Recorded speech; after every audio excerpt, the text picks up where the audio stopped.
ladies and gentlemen. The story you are about to hear is true. Only the names have been changed to protect the innocent. Fatima Cigarettes, best of long cigarettes, brings you Dragnet.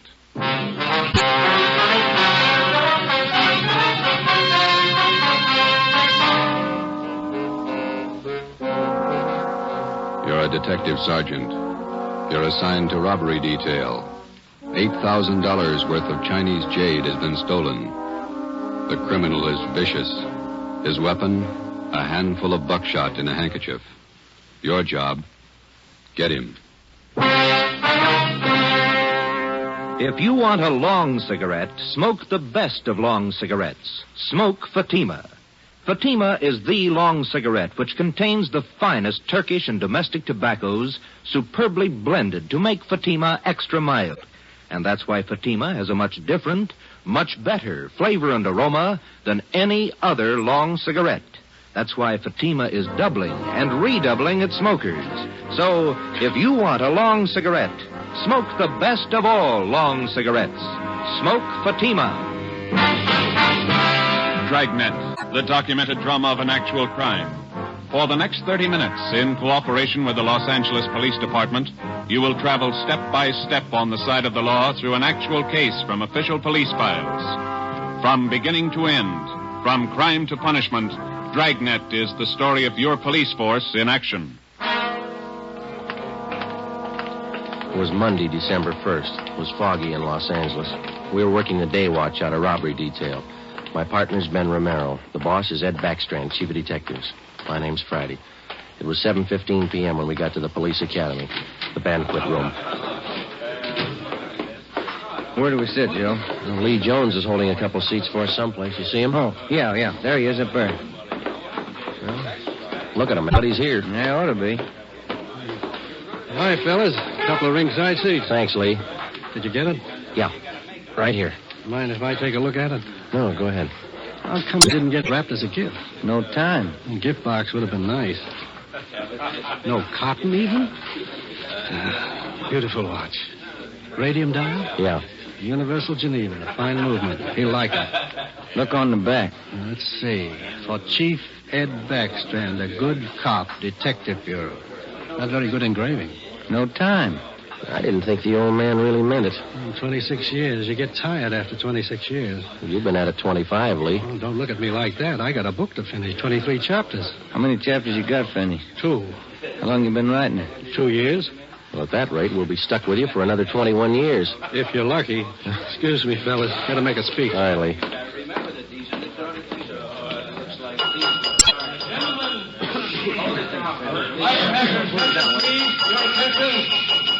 To get the proceedings underway here, before we introduce the man of the hour, I'd like to pass along a little story you might get a kick out of.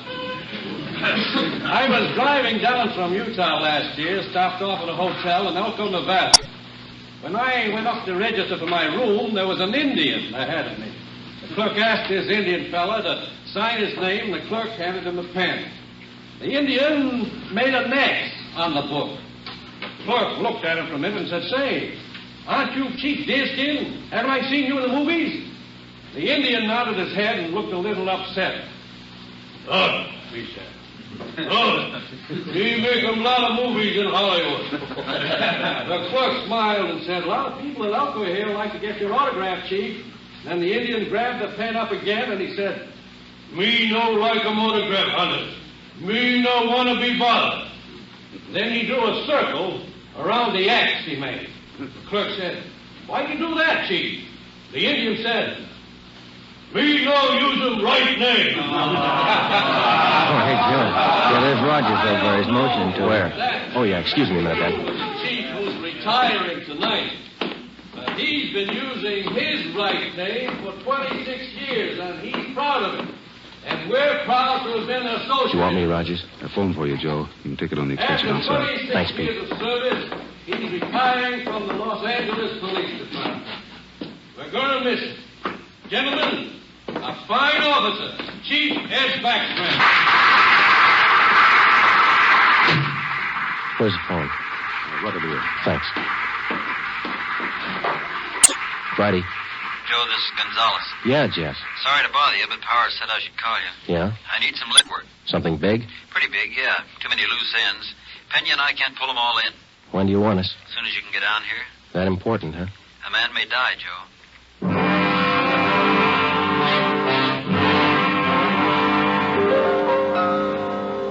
Hi, Jess. Got here as soon as we could. Sorry to pull you away. Hello, Romero. Gonzalez, what's up? Come on in here. All right. Here's a report. Not complete yet. Mm-hmm. Chinese fella. Name's George Quan. He's a jeweler, gem cutter. Yeah. Jade expert. Knows as much about jade as anybody on the coast. Uh-huh. Says it happened at 5:30 today on Alvarado near the park. They weren't kidding, were they? They almost killed him. Yeah. Any idea what the weapon was, Jess? I'm not sure. Looks like some sort of blackjack, something homemade. Yeah. When they picked up Quan, they found several buckshot pellets lying around and a man's handkerchief. Ray Pinker has the stuff over at the crime lab now. Where's Quan? Have you talked to him? Got in a couple of questions down at Georgia Street while the doc was giving him sedatives. Little guy's a mess, Joe. Gonna be all right? 50-50 chance when I called you out of the academy. Well, why did they beat him? Did he resist? I don't have it all yet, but from what he said, he was jumped from behind, didn't have a chance to fight.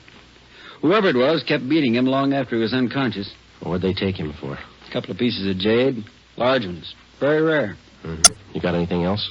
Yeah, we got a star witness, just one. Did you talk to him yet? Just did for an hour and a half. You want to crack at her? Are you having trouble with him? Yeah, little. All right, Pena. Send him in again. Yes, sir. You want to talk some more? 6 years old, Joe. His name was Norman Eugene Fisher, and he was 6 years of age last April. Like all young boys his age, his imagination ran away with him.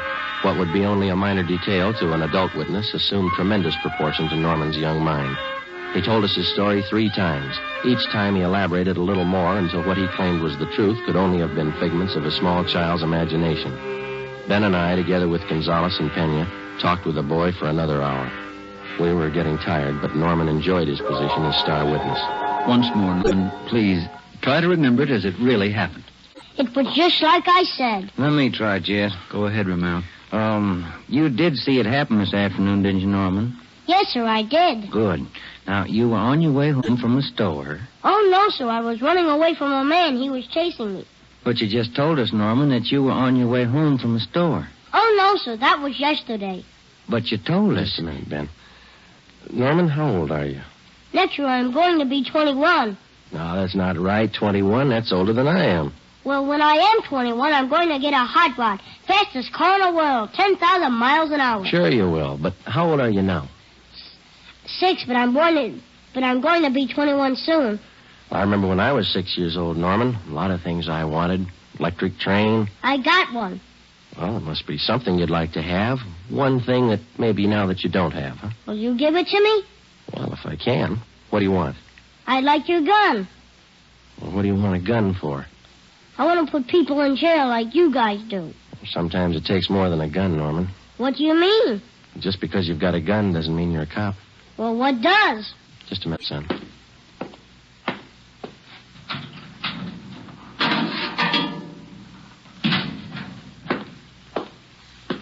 Here you go, Norman. A good cop uses this more than a gun. Gee. It's a real police badge. It's mine. Official? Official. Can I hold it? Go ahead. It's yours. When I wear this, I'm a real detective. Well, that's part of it. The other part is to tell us what you really saw today. Now, how about it, huh? There were 4 men, like I said, and they all had machines. No, wait a minute, Norman. I thought you said you were a detective now. I am. Well, a good detective has to remember exactly what he sees, not something he makes up. It's not very scary that way. No, it's no use, Joe. He can't get his story straight. Oh, yes, I can. I'm a detective now, and I know what happened. All right, Norman, you tell us, huh? I was on my way home from the store. I saw this truck stop down the street. What did the truck look like? I don't know. It was a funny kind of truck. Had a wood back. You mean like a dump truck? Kind of, but it was a small truck. Old kind of car, like he took out the back part and put wood boards like a truck. You mean whoever owned the truck cut the back end out and made it look like a truck, huh? Yeah, that's the way it looked. Anyway, this truck stopped by this Chinese man, and the man got out, and the man started to hit this man. And the man fell on the sidewalk, and the man kept hitting him and hitting him as hard as anything. Well, what was he hitting him with? With his handkerchief. There he goes again. No, I don't know. How about that, Jess? Could tie in. Go on, Norman. Well, that's all I saw. No, I mean after the man hit him, what did he do? Oh, well, he grabbed a bunch of stuff from this man's pocket, and he went into the truck and he speeded away. Norman, you're a good detective. I want you to think real hard now. Do you know what a license number is? Yeah. Good. Do you think you could remember the numbers on that truck? If I knew what they were, I could. In school, we're just having numbers now. I only know up to 7, but there were 2 7s in it. You're getting all this, Jess? Yeah, keep going. Norman, you've helped us a lot. Can you remember what the man on the truck looked like? He had a big head and he looked mean. All right, just one more thing now. Can you remember the color of that truck? It looked black, but the back part had black and white stripes. I don't know how you did it, Joe. Well, what do you think? How about it? Me too. All right, Norman. Your mother's waiting outside for you. You can go home now. You're a real detective. Can I wear my badge now? You bet you can. Okay. Say, Yes, sir? as soon as I arrest somebody, will you put him in jail? With the help of an outdated police badge, no longer official, we had the statement of a 6-year-old boy with a healthy imagination. We had an idea he was telling us the truth, but we had no way of being certain. Since he was the only witness, we had to accept his word and hope that he was putting us on the right track. The quickest way to make sure was to see if some of the details in little Norman Fisher's story would check out. Jess Gonzalez and Manuel Pena took the job of trying to locate a homemade pickup truck with 2 7s in the license number. They started by checking all the late 3.8 forms, the vehicle theft and impound reports. The next morning, Ben and I called the General Hospital and talked with Dr. Sebastian. He told us that the victim, George Quan, had improved sufficiently to allow a brief interview. It was 10:14 a.m. when we got to Ward C, General Hospital. Doctor tells you a little better this morning, Mr. Quan. Yes, sir. I shall be all right, although it is quite painful at times. We're sorry to bother you, Mr. Quan, but we've got to have a little more information on the robbery. Oh, I will tell you all I can, sir. I should like to recover the missing jade pieces. It is a great loss to me. Did you get any kind of a look at the man who hit you? Oh, he attacked me from behind, knocked me to the pavement. I made an attempt to get to my feet, but he struck me again and again, here at the base of my neck. You didn't see him at all, then? No, sir, I did not. Do you have any idea who could have done this? Unfortunately, no. I cannot think of anyone. Well, what was stolen from you? We know it was jade, but can you give us a more detailed description? Well, sir, I lost 2 thumb rings, very rare, collector's items. Thumb rings, huh? How much were they worth, would you say? Well, I paid $8,000 for the 2 rings. Wonder if you could describe them to us. Well, both rings were relics of the time when the Chinese archer drew his hunting bow with a special thumb ring. Uh-huh. Any particular identifying marks on them?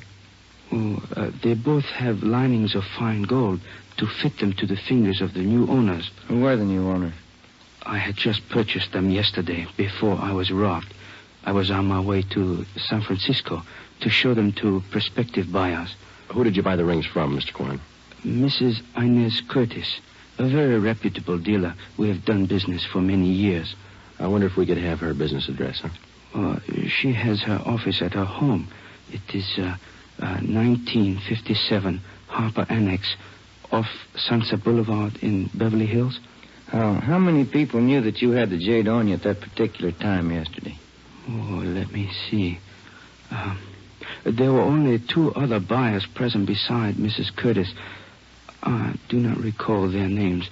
They were new to me. Mrs. Curtis would know. Mr. Quan, we know that you're tired. We have just one more question. Certainly. I wonder if I might trouble you to hand me that tumbler of water with a glass straw. Surely. Here you are.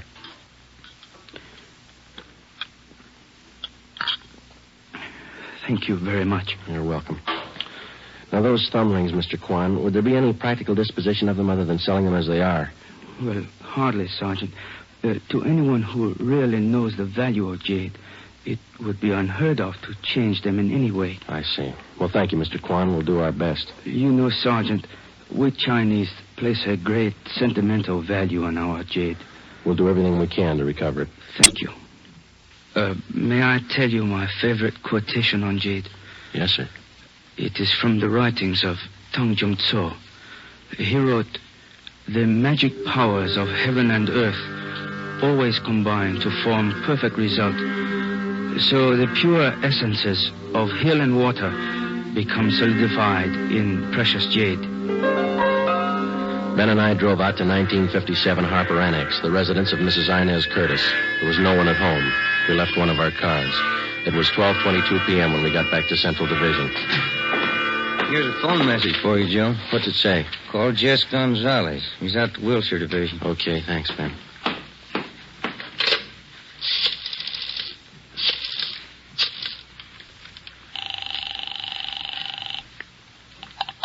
Wilshire Detectives, Dillion. Hi, Harry. Gonzalez around? Just a minute.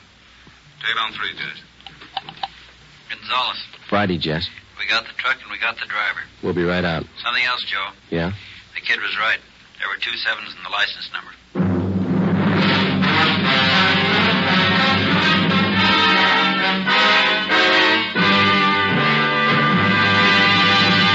You are listening to Dragnet for the solution to an actual case from official police files. Now, here is a real solution to many of your Christmas shopping problems. If your friends smoke a long cigarette, give the best of long cigarettes, Fatima. Give Fatima for quality. The name Fatima has always stood for the best in cigarette quality. Give Fatima for flavor. Fatima has a much different, much better flavor and aroma than any other long cigarette. Give Fatima. They're extra mild. Yes, Fatima is the long cigarette which contains the finest Turkish and domestic tobaccos blended to make Fatima extra mild. Yes, extra mild. So give Fatima for Christmas in the attractive golden yellow carton. It's the long cigarette that has doubled and redoubled its smokers. More and more smokers every day agree Fatima is the best of all long cigarettes.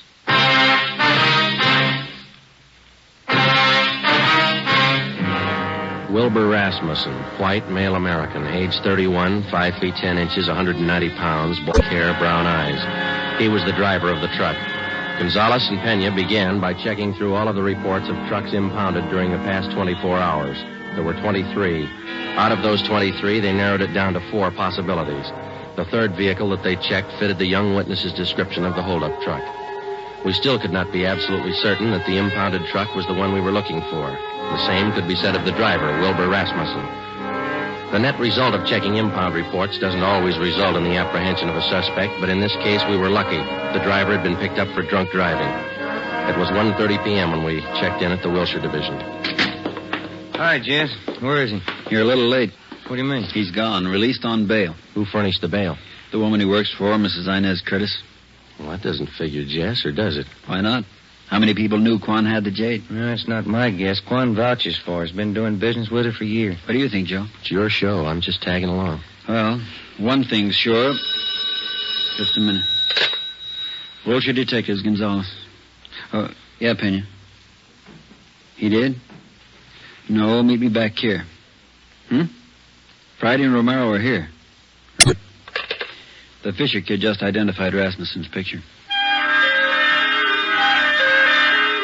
The identification of Wilbur Rasmussen by 6-year-old Norman Fisher was far from sufficient to take the case to court. We had to have evidence, lots of it. Rasmussen had been given a thorough shakedown, his apartment and the truck. There was no sign of the stolen jade rings. Gonzalez told us that the truck had come from the U-Drive truck rental on Figueroa Street. We checked with Mr. Crockett at U-Drive. Let me have another look at that picture, boys. Yeah, here you are. What'd you say his name was? Rasmussen. Wilbur Rasmussen. You want to know if he rented a truck from Miss Wynn? Yesterday. Maybe the day before. No, not this fella. Never seen him. Before we left U-Drive, we checked over the rental contract on the truck in question. The deposit check for the truck was signed by Mrs. Inez Curtis. The truck was checked out at 6 a.m. The rental contract, the actual release form showing to whom the vehicle had been rented, was signed by a Harry Wilson. Rasmussen's name did not appear on any of the usual rental forms. The manager of U-Drive was positive that he had not rented a truck to Rasmussen. We drove out to 1957 Harper Annex. This time we found Mrs. Inez Curtis at home. I'm terribly sorry about Mr. Quan. Does he have everything he needs in the hospital? Yes, ma'am. How long did you say this Harry Wilson had been working for you? 6 or 8 weeks. But I'm sure you're wrong about him. We're not accusing him of anything, Miss Curtis. We just want to talk to him. He certainly came to me well recommended. He was a nice man. When's the last time you saw him? Day before yesterday. He asked for his check, said he was quitting. Told him I was sorry to see him go. I'm anxious to get that guest house finished. How about Rasmussen, Miss Curtis? How long has he been with you? Wilbur's been with me for about 7 months. Good worker, but he drinks too much. Feel sorry for him. You've rented trucks from the U-Drive company right along? Oh, yes, from Mr. Crockett. We had to have a truck to haul our building supplies. I'm saving an awful lot of money contracting this myself. It's a great saving. Yes, ma'am. The deposit on this last rental, did you give that check to Wilson or to Rasmussen? I sent both of them down to pick it up. Like I say, Wilbur's been drinking rather heavily lately, and I think Harry's the better driver of the two. Do you know which one of those men was driving the truck about 5:30 in the afternoon, day before yesterday? Well, how would I know that, Sergeant? All I know is that I sent both of them down. I told Harry to drive. Yeah, I see. Miss Curtis, were either of those men present the day you sold the jade rings to Mr. Quan? No, they have nothing to do with my gym business, whatever. Did either of these men know about Mr. Quan's purchase? Well, that's possible. They knew he was here.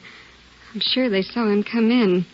It's entirely possible that they might have overheard something. When did Mr. Quan leave your house? About 5 o'clock. What time did the two men go after the truck? Oh, they picked that up early in the morning. Mr. Crockett down at U-Drive says that only Harry Wilson checked out the truck. Says he's never seen Rasmussen before. That's entirely possible. Like I say, they might well have made other arrangements. Were there any other people present when Mr. Quan bought that jade? Yes, there were. 2 other buyers. They were bidding for the thumb rings, too. Mr. Quan had the high bid, so I sold them to him. What if we could have their names? Certainly, I'll write them down for you. Miss Curtis, do you have any idea where we might locate Harry Wilson? Well, he told me he was going to Mexico, said he had friends down there. Well, thank you, Miss Curtis. You've been very helpful. Are you sure there isn't anything Mr. Quan needs? Yes, ma'am. 2 jade rings. Mrs. Inez Curtis gave us a detailed description of Harry Wilson. She also gave us the names and addresses of the 2 other buyers who were present when Mr. George Quan made his purchase. We checked them out and found them to be equally as reputable as Mrs. Curtis. They could tell us nothing of the robbery. We went back to the office and got out an APB and a radiogram on Harry Wilson from the description given us by Mrs. Curtis.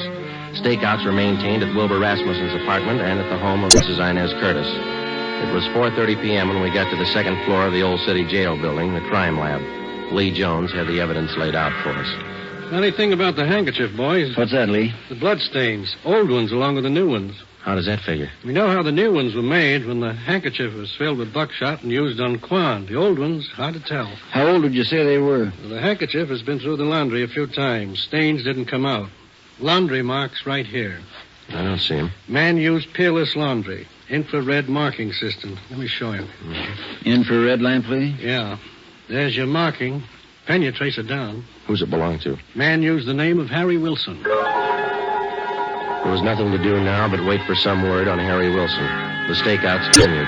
We re-questioned Wilbur Rasmussen, and we talked again with Mrs. Curtis and George Quan. It was Tuesday, December the 8th. We checked in for work at 8 a.m. Morning, Jess. Hi, Joe. Where's Ben? Communications, getting the mail. Any word on the new chief of detectives? No, nothing. What's your guess? Oh, I think Thad Brown. A good man. Maybe. Sloan's a good man, too. When you come in yet? Not yet. Why? Maybe you'd like to take a little airplane trip. What do you got? Cheyenne, Wyoming. They picked up Harry Wilson. 2 days later, Thursday, December the 10th, Harry Wilson was returned to the Los Angeles County Jail and booked on suspicion of robbery. We checked with Lieutenant Frank Cunningham in the Record Bureau. From Wilson's fingerprints, he ran a make on him. Harry Wilson was an alias. We found out that he had lengthy records of arrests and jail terms for robbery, burglary, and grand larceny. Mr. Crockett at U-Drive identified Wilson's picture. He was a 2-time loser.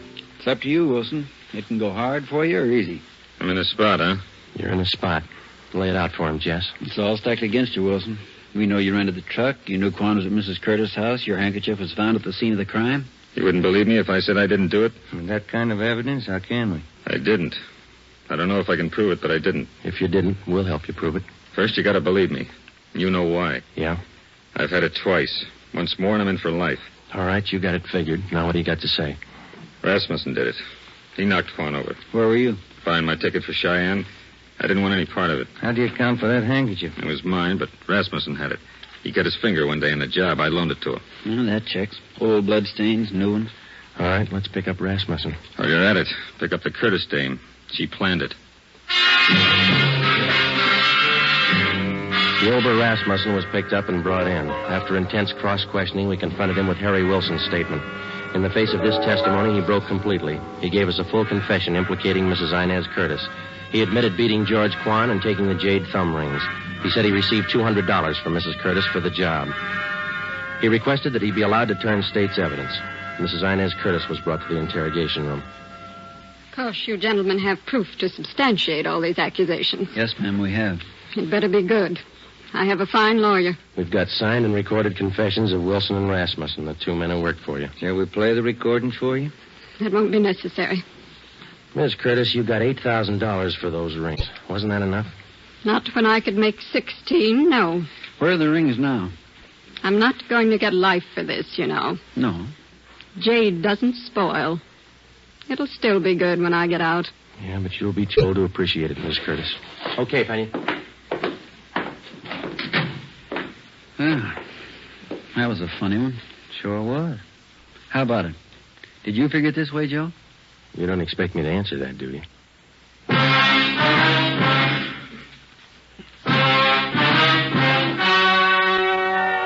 The story you have just heard was true.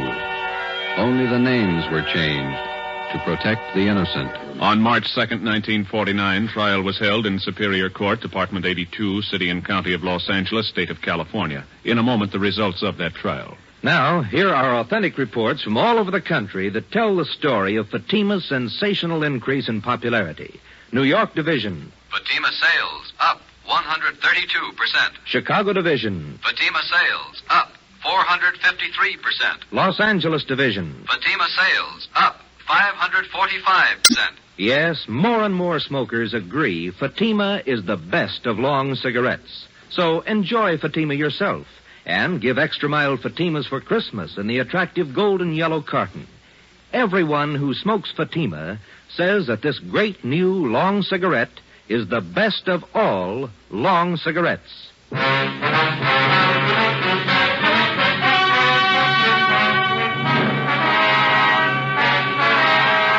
Mrs. Inez Curtis was tried and convicted of robbery and conspiracy. She received the maximum sentence as prescribed by law. In consideration for turning state's evidence, Wilbur Rasmussen received a minimum term. You have just heard Dragnet, a new series of authentic cases from official files. Technical advice for Dragnet comes from the Office of Acting Chief of Police W.A. Wharton, Los Angeles Police Department. Dragnet honors the city of Knoxville, state of Tennessee, and the men who make up the Knoxville Police Department, another of America's great law enforcement agencies. One of these men, Sergeant Joe H. Roberts, director of the Knoxville City School Safety Patrols, who dedicates his life to making yours more secure. Fatima Cigarettes, the best of long cigarettes, has brought you Dragnet, portion transcribed from Los Angeles.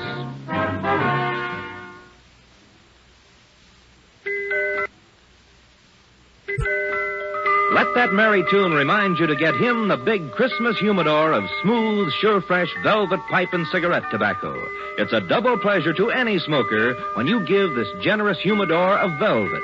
It smokes cool and sweet in both pipe and cigarette. In every way, the gift for him is a Christmas humidor of velvet, America's smoothest smoke. Be sure to listen to Dragnet next week. Your tune for the stars on NBC.